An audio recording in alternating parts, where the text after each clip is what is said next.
64 खिले 20 रहे कर जोड़, हरिजन सो हरिजन मिले, हर से 7 करोड़। 4 मिले 64 खिले, 2 आंख इधर वाले की 2 इधर वाले की, पहले यही मिलती है। 4 मिलती है तो 64 खिले, 32 इधर वाले के 32 इधर वाले के। उसके बाद में मुस्कान आती है, अपने को देख करके, प्रेमी को देख करके जो स्वतः मुस्कुराहट निकलती है, इसी को कहते हैं 4 मिले 64 खिले, 20 रहे कर जोड़, 10 इधर वाले की 10 उधर वाले की। और हरिजन सो हरिजन मिले, हर से 7 करोड़। ये जो रोम छिद्र हैं हमारे पूरे शरीर के, इनकी संख्या है 7 करोड़। कहने का मतलब है कि साधु से साधु मिलता है तो रोम रोम खिल जाता है।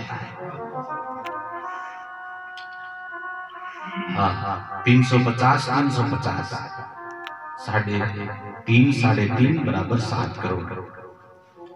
दोनों का बहुत सुंदर मिलन हुआ, आलिंगन किया है, प्रेम की आंसू बह रहे हैं। सहज अवस्था में आए,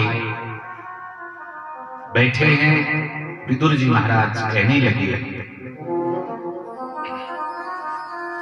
उद्धव जी आप तो भगवान के प्यारे सखा हो, उनसे कभी अलग नहीं रहते हो। मैं तो बहुत समय हो गया तीर्थों में घूमता हुआ आ रहा हूं, मुझे बताइए जिन ब्रह्मा जी की प्रार्थना से भगवान ने कृष्ण अवतार लिया है, वो भगवान वसुदेव जी के घर में आनंद से रहते हैं कि नहीं रहते हैं? सबके बारे में एक एक करके प्रश्न किया है। सारे यदुवंशियों का कुशल समाचार पूछा कि सब यदुवंशी जिस कुल में भगवान अवतार लिए हैं, वह यदुवंश कुशल है कि नहीं। हे उद्धव जी, मुझे तो बार बार उस धृतराष्ट्र की चिंता होती है। मैं निकल तो गया, वह धृतराष्ट्र जो है उसके लिए मुझे बहुत शोक होता है। उसने अपने भाई के बेटों को ही राज नहीं दिया और अपने सैकड़ों बेटों के लिए मोह में पड़ गया। मैंने खूब समझाया पर वो नहीं समझा। अगर उस धृतराष्ट्र के और उसके परिवार के बारे में कोई जानकारी है तो वह भी मुझे बता दो। भले ही मैं तीर्थों में आ गया, लेकिन उसका प्रधानमंत्री था तो मुझे उसकी कभी कभी चिंता होती है कि वो परिवार कैसा है। उद्धव जी महाराज कहते हैं, कृष्ण जो मणिनिम लोचे गिरणे स्वजगरेण किं नुनः कुशलं ब्रूयाम गतश्रीषु गृहे स्वहम्।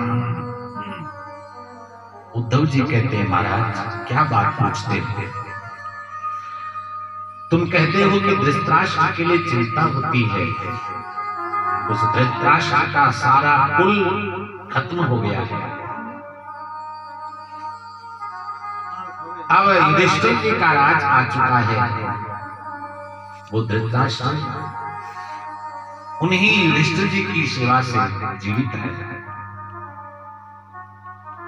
गांधारी और वो दोनों अपने महल में कमरे में पड़े रहते हैं।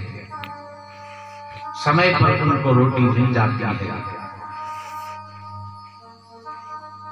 जिन यदुवंशियों के बारे में आपने पूछा कि यादव वंश में भगवान अवतार लिए, तो मैं आपको कहूं वो यदुवंश बहुत अभागा है। जिस यदुवंश में भगवान आए, उस यदुवंश ने उनके महत्व को नहीं समझा।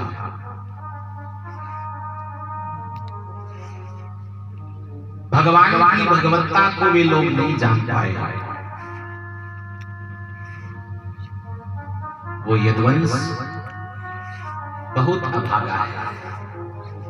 सारा यदुवंश आपस में लड़ भिड़ करके जो पृथ्वी का भार रूप था वो समाप्त हो गया है भगवान की ही प्रेरणा से। और जिन वसुदेव जी के यहाँ अजन्मा होकर भी भगवान ने जन्म लिया, नंद बाबा यशोदा को, देवकी वसुदेव को तृप्त किया है अपनी दर्शनों से, अपनी लीलाओं से। वो भगवान भी सारा पृथ्वी का भार उतार करके अपनी निज धाम में चले गए और